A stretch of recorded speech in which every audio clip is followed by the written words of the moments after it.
All right. Hey, Alec, how's it going? Yo, what's good? My door's open and it's drafty. If you were to I pick just realized that. a favorite month, what would it be? Probably June or like June or September probably. I like September. These days it's a lot more enjoyable. Okay, September. Yeah, because it's like the border between summer and not, and also Yeah, don't have to worry yeah. about school like we used Yep. to. Yeah, So it's and like people are away at school, like not as many kids running around. yeah, little cretins all over the But all over the. I mean, August is good too. And in fact, I think we should just talk about all the favorite things we watched and played in August while we're here. Indeed, a new episode, a new thing that we are starting this month. Monthly series. Well, yeah, I was born in the month of August, so that's right. You had a birthday. Birthday yeah. boy. So just last month I was born again. Yeah. So that was Wow, great. you were born again. You were born again. Are you a Christian now? Is that what happened? No, I just Go, get. congratulations. I'm just born every year though. Oh, okay, It's a I get it. tradition now. In fact, in the month of August, I realized that even when it happened to be the first month we are doing this, but then I'm like, wait, I didn't like do anything this month. I like didn't I barely watched or played anything. So it was like I have like two things in here. Okay, wow, cool. I I mean and it's always you never know. Usually it's not going to be new stuff. I'm usually not like new and hip, Yeah, but not much. I was like, okay, cool, but this will motivate me to do experience more things in a month from now on. So I have something. I mean, like I went on vacation in July into August, so I August was full of was coming back from vacation, and we went down to visit family down in Virginia. Um, there was a really awesome arcade at the place we were staying at, where I get to play. They have this Injustice: Gods Among Us arcade game that it's pretty simple, but the real huge draw to me is that after you win a fight in it, you are given a random card out of like 100. I don't know. They've got like almost 100 probably different cards. You're given like a random card that has it's a character and they've got different stats and everything. Um, and they have like two. I think there's two different series so far. So it's like an arcade game that uses kind of like almost like a Pokemon or like a Yu-Gi-Oh. It's almost like Toys to Life, I guess, in a way too. You could see it as. Basically, what you do is when you get the card, you put it on like the main pad, and you can scan in three. So Mm-hmm. it's a three v three match. Um, yeah, it's just really cool, and I spent a lot of tokens doing that because it Yeah. was a lot of fun, and I got like tons of cards. What makes it also really fun is because, like a lot of trading card game stuff, some of them come in as foils. So, like one of the first cards I got was a foil, and I was pretty happy about that. Um, so yeah, it's fun. Fortunately, as far as I can tell, I have no idea where to find another one of those arcade cabinets. So I don't know. Hmm. Very cool. I don't really have an arcade very close to me. So, and I was actually, well, I'll save that for our next month recap. But, Oh. so I did that. Visited Gettysburg as no, we didn't visit Gettysburg. We visited Antietam, a Civil War battlefield in Maryland, and that was very enjoyable. I'd never actually been to that one before, so I was a history major in college, so always nice to get Mm. some of that perspective. The real cool thing about Antietam is compared to other Civil War battlefields, very little of it has changed since the 1860s. They've done an amazing job preserving the look and feel of that area. So it hasn't built up a lot like Gettysburg has built up a ton because it's such a pivotal battle of the Civil War. Um, Antietam has stayed pretty true to what it looked like back then. So that's really cool. That's pretty much it. It was work after that. So that's pretty much it for that kind of segment. Games, playing a lot of Persona 5. A lot of Persona 5. On vacation, I played through Katamari Damacy through the re-roll version on the Nintendo Switch. I played through that. I was playing a little bit of Marvel, Ultimate Marvel superheroes, whatever the heck that's called. Ultimate Marvel versus Capcom. Yeah, Ultimate Marvel versus Capcom. No, it's the Marvel Ultimate Alliance. There it Ultimate is. Alliance. Okay. Boom, there it is. Yeah, the third one. I actually haven't gone back to it yet. I need to go back and finish playing through that. That was a fun game. But yeah, really just tons of Persona. I mean, that's pretty much taken all my gaming time. There you go. That's good. So, and that's pretty much it. I mean, I can touch on movies later. I've been rambling long enough. How has your month been overall? About average, I'd say. I got into a bit of an eBay obsession, and so You and me both, man. it wasn't entirely a healthy month for me. I It see. was like I burned through a lot of money, and Oh. like I never really used eBay, so like I got on a kick, and then like, yeah, now I'm gonna do it very minimally from now on. That's good. It's very very dangerous. No, actually you just reminded me. I having to do kind of the same thing too, trying to hold off on spending so much because I make plenty and I have plenty saved up, but like looking at my bank account, I was like, I do need to be a little bit more careful about how much I'm spending. So, yeah, I gotta curb back on some stuff. I don't know what it's gonna be, but I've been thinking a lot about that recently. So yeah, eBay's hitting me too. Yeah, I get a lot of like, basically just all the games I've been wanting for a while. Is like, you know what, I'll just get them, and I'm like, GameCube is the main thing that I like to actually actively collect for. I'm pretty much any GameCube game if I can get it, Yeah. I'll get it. But let's see, I have like a list of a bunch of. Also, I collect like Harvest Moon games, Rune Factory games, that kind of thing. So I bought a ton of those. Like most of the ones I'm missing, I have now, Cool. along with like Call of Duties too. So I have Oh like yeah, the Call of Duty on Wii. so yeah, I have every Call of Duty except for the PC one. I have every Call of Duty. So like, Oh, you don't have the two PC ones? yeah. Okay, those are amazing. I just got so many. I got Call of Duty 2, Big Red one on the GameCube. I got Call of Duty 2 on the 360, Call of Duty 3 on the Wii, Call of Duty Roads to Victory on PSP, Black Ops 4 on PS4. I got Call of Duty Finest Hour on the GameCube. Call of Duty Big Road Run's a really good game. Big Sorry, Red one. Yeah, I like that one a lot. I haven't played it yet. It was like I was planning on going on through them chronologically. That's a good way to do it. Actually, I think that's a good way to do it. My friend and I played some of the Call of Duty. What was it? Finest Hour on GameCube, which is the first one out of all the console ones.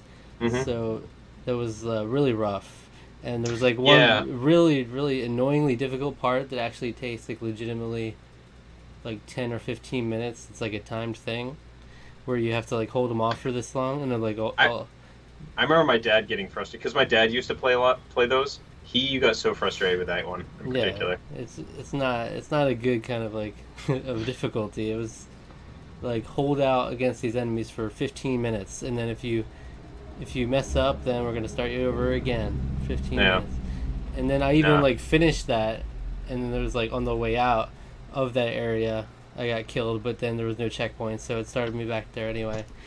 So it was cool. So Very nice. We haven't been back to that in a while, but I mean, I bought a ton of games. It's crazy. Like,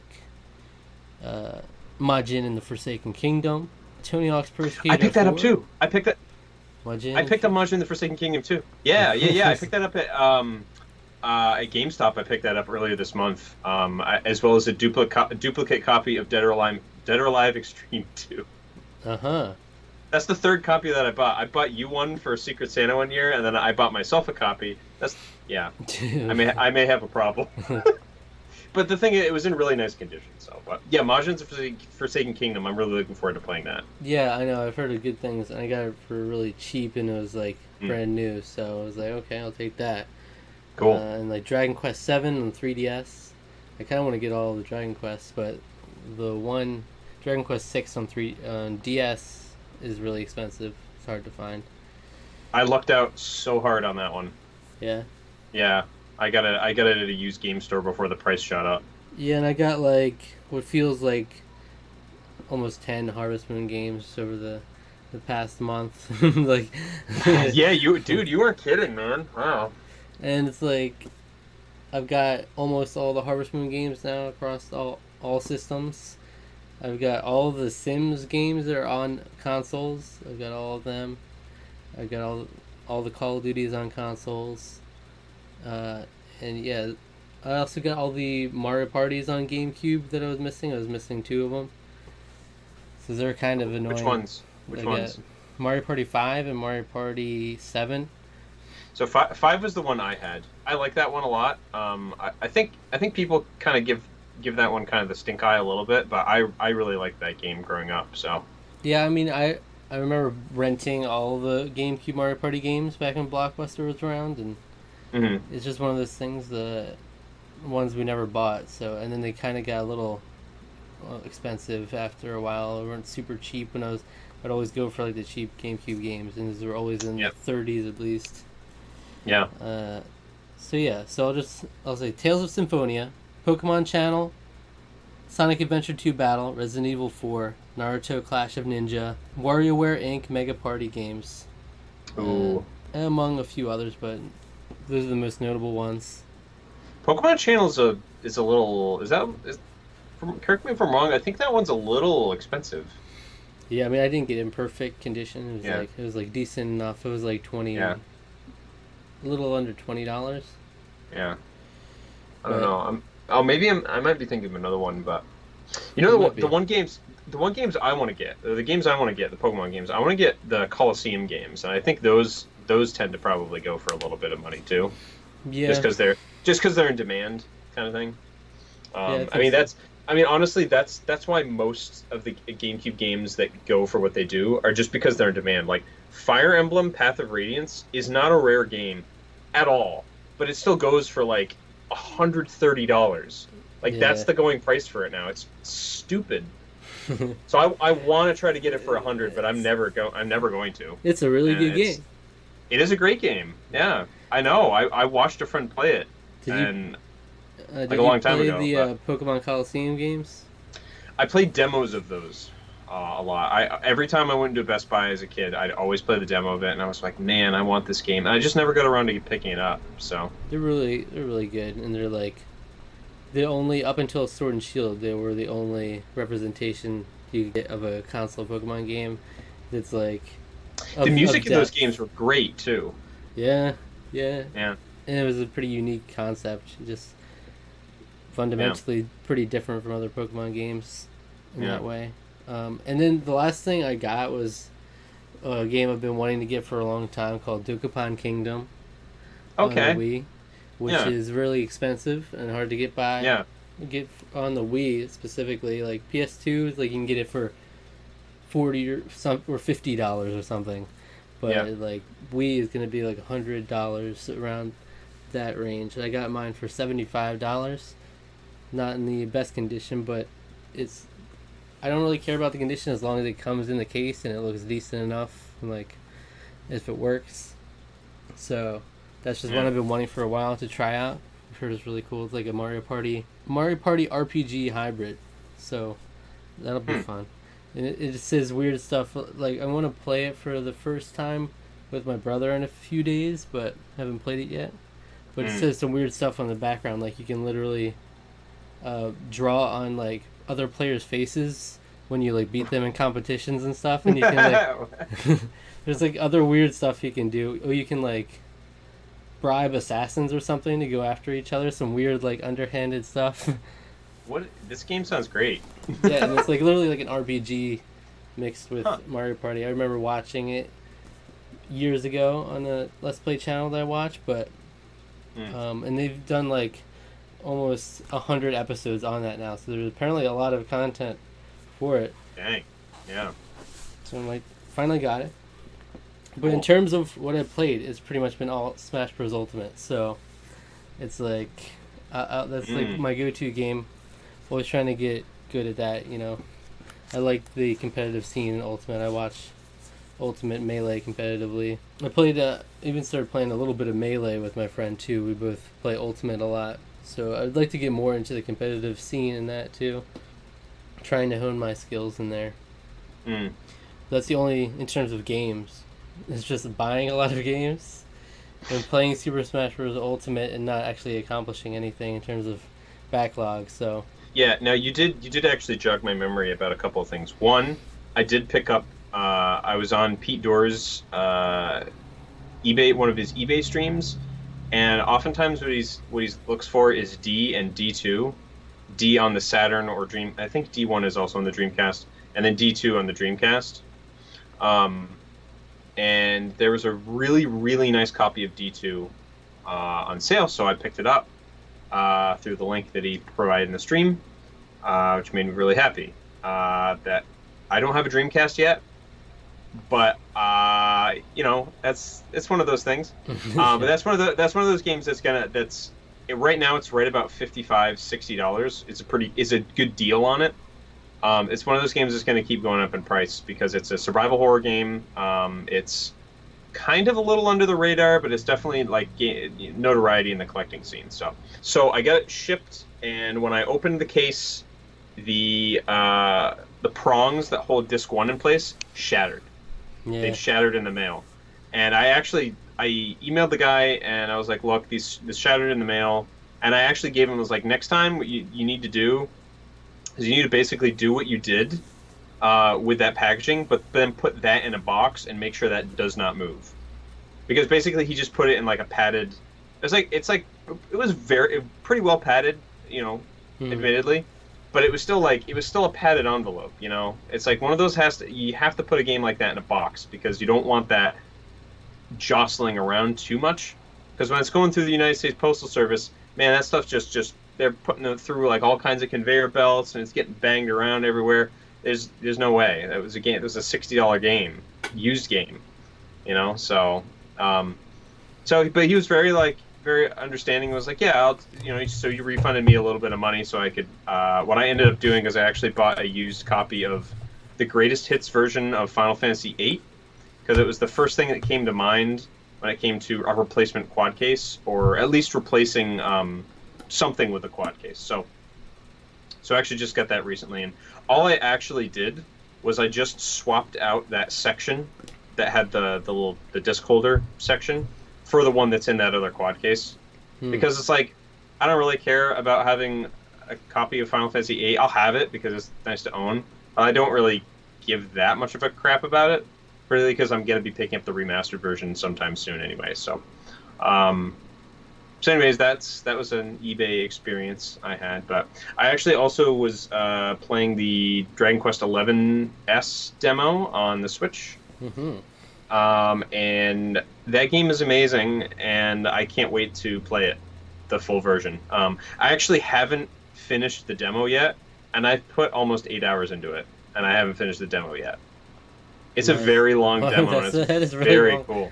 It's amazing. They literally took like the whole first part of the game and put that in the demo. So It's amazing. So when you go and buy the game, will the progress carry over? Yep. Okay. Yep, your save progress will carry over. Yep. Yeah, pretty much never played demos. I don't know why. Yeah, Nintendo's been really good about that with their demos recently. The Demon Ex Machina demo that I think they just released another demo again. They released a new demo, recently. even though it's like coming out in like a week. It is, but the interesting. first demo, I think they kind of know that the game's not really going to do too well because it's a very niche genre, and the first demo wasn't very well received. I remember I played it and I didn't really like it that much. Mm-hmm. I'm willing to give it another shot to see what tweaks they made for it. I've yet to play the demo yet though. So, but anyways, yeah, if you don't have Dragon Quest XI yet, this is the version to get. The resolution is a little lower, admittedly. It's just at 720p, but the graphics are still just incredible to look at. And the music is what makes it. The music, honestly, makes up for the fact that it takes a little bit of a hit of the resolution. The frame rate's still great. Totally looking forward to playing through that game. It's so charming. I like the game a lot. Okay. Yeah. So in terms of television, there's one thing that kind of consumed my life outside of Big Brother, which is something my family watches regularly for the past like 10 years, 10 plus years. So that's just a normal thing now. Aside of that, my mom and I have been watching and finished the Staircase documentary series on Netflix. The Staircase. I don't think I've ever even. No. It's so good. It's so good, and we've kind of decided we're just gonna go and like watch through documentary series now because every week we meet up with my brother and we watch mixture of shows like Survivor, Big Brother, and like one scripted show usually. So now we'll just, since we're the only ones who live together right now, so we're just gonna watch documentary series.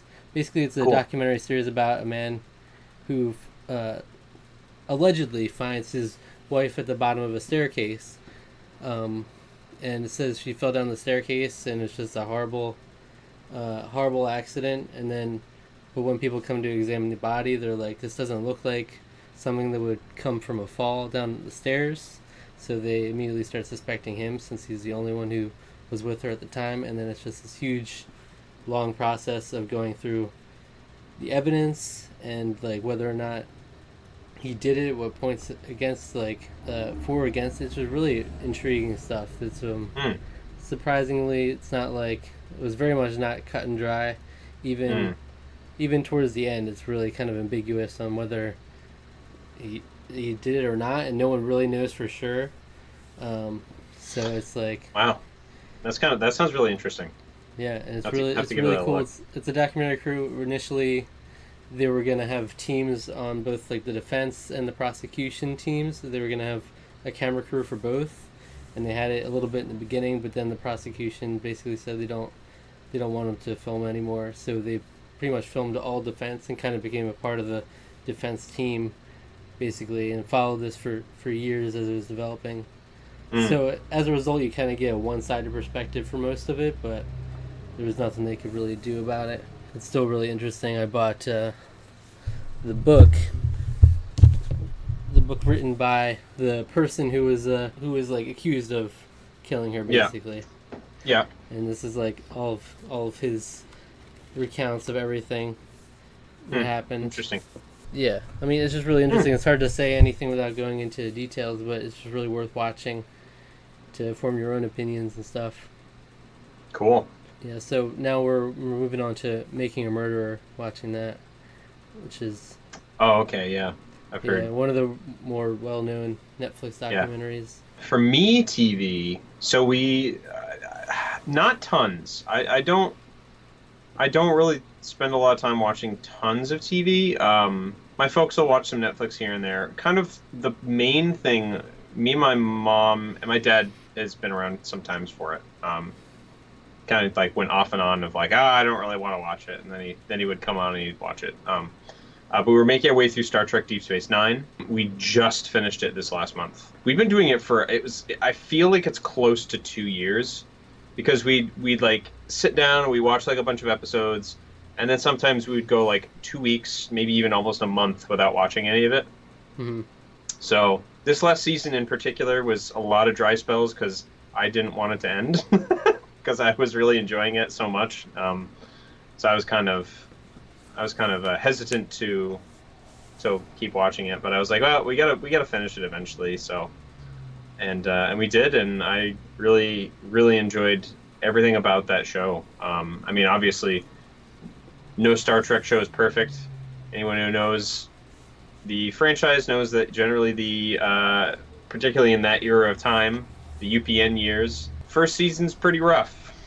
It's not great, and that generally happened. That happened with TNG. That happened with Voyager. Except I haven't really watched Voyager. I don't really have too strong desire to go through that series really. But yeah. So that was good.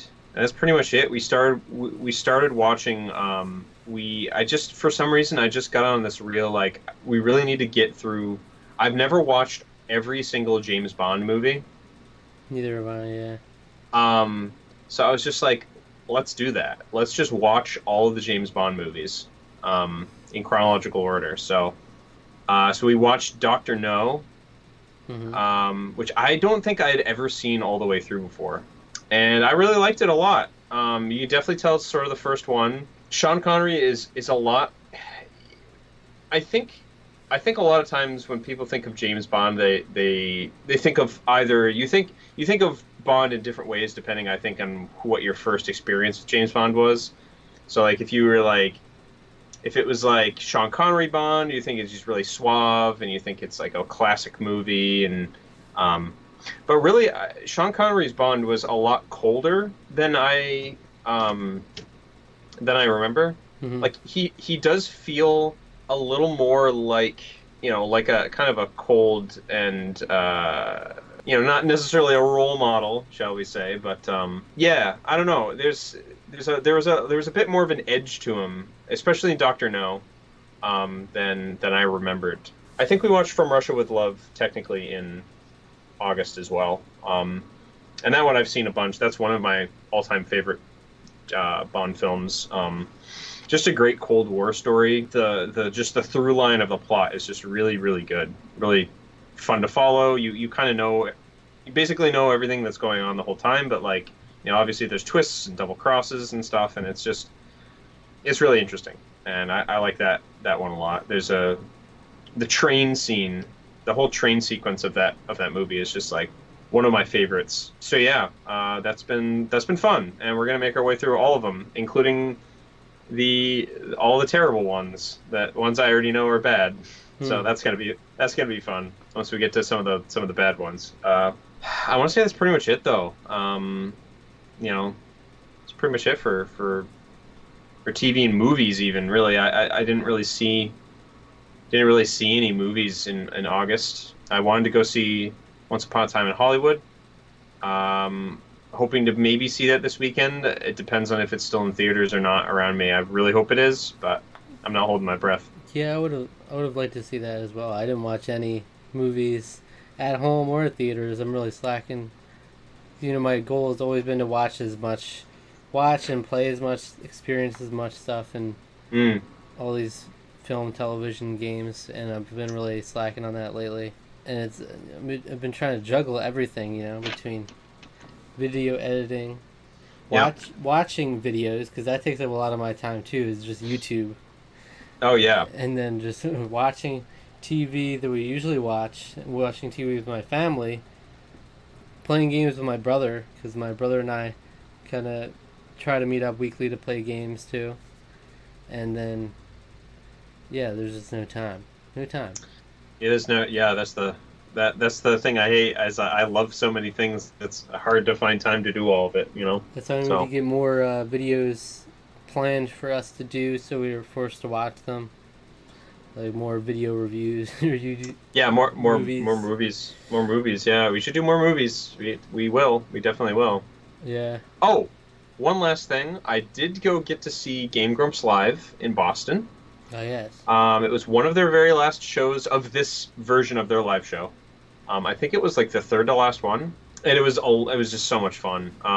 I'd gone to one of their very first shows they before they even formed the touring company, the good real good touring, which is what Aaron formed his own company because I think they had some experiences with the who they booked with that they were like something I don't know something was kind of weird with that whole situation. I don't really remember the whole story, um, but yeah, they formed their own touring company, production company for people who want to do that type of thing. And yeah, so it was fun. It was a little short. I was actually a little surprised because I remembered the NIAC show that I went to in New York it was a little, I felt like it was longer than that. I felt like we were there for like a couple of hours at least. This show was done in like an hour and a half, and like right at an hour and a half, and I was Hmm. surprised. I was like done right at 9:30, and I was like, "We're already leaving?" Like I felt like I just got here. But it was a lot of fun. The whole crowd, which Dan was like laughing. Well, they were both were laughing. If you've ever been to a Game Grumps live show, at least in the earlier this pre 2019 versions or 2019 and before. Basically, a lot of it involved playing Mario Party. Hmm. So they would have Aaron and Dan would be obviously the characters they want to be. So Dan is always Yoshi, Aaron's always Princess Peach. And then they would have each half of the audience decide who the other two characters would be. and then Vernon would go into the audience and pick people out to do mini games. They're playing Mario Party 10, so everybody's going along on the cart. So Aaron and Dan were able to control everything on their end that way. So Mario Party 10 is really good for that. So that was always kind of fun. There was like a time Aaron rolled for our guy was Waluigi. Waluigi was our nice. Was our character, and Toad was the other character for the other half of the audience. And we were in the lead for a long time. Aaron rolled for us really bad, and we lost we landed on a Bowser space, and we lost like 70% of our stars there. We lost like so many stars, and our whole half of the audience just started cheering, "Fuck you, Aaron!" And then with the claps and everything, and we chanted that for probably about 2 minutes straight. And Dan was like, "Never in my life, and never on this whole tour, have we ever had an entire half of the audience say that." And he was like, "Gotta leave it to Boston. This is a sports town. We gotta be careful here." So it was awesome. It was very fun. And whatever those boys do next, I'll be there. I have my many mixed opinions on some of the stuff they do, some of the stuff they say, and the quality of their channel. But at the end of the day, they make me laugh, and I am still lovely. So I'll look forward to what they do next. Yeah, I have to go to one of those sometime. I really would like to go to more live events in general. Yeah. And I'm trying to make it a priority to at least every year go have a big trip of some sort too, whether it be for like a convention or something like that. Yeah. That's always a fun highlight of the year to look forward to. Definitely. But I don't know for this year what I would do for that. I have a couple months left to make something happen. Yeah. Yeah. Not very much time, but yeah. By the way, I've been working on my website, refining it a little bit, zacharcher.net, and I've got all the Tarqaron videos on there. They're all set, and they're all kind of organized in their own section. All right. So and then I'm gonna eventually work on getting my 1,000 videos from my channel on there. That'll take some time, but yeah, I was gonna be like that. That's a process right there. I kind of want it to be like the hub to put everything on, and any sort of reaction stuff that has like copywritten stuff like Survivor will always have the separate part of the reaction on there. So that'll be an easy place to always access that. Yeah, so that's what I've been doing. All right, so very cool. I guess we'll check you out next month or after September. Hopefully, I have more stuff that I've been going through. We'll pick up the pace. Pick up the pace next time. I was even saying before, well, I don't think this will go that long, and then I don't know. We ended up sitting here talking about stuff, so we'll try to streamline it. Yep. Maybe separate it into sections based on video games, movies. So we'll you can skip ahead to the part you want to watch. Right. All right. That's right. All right. Eddie. Bye-bye.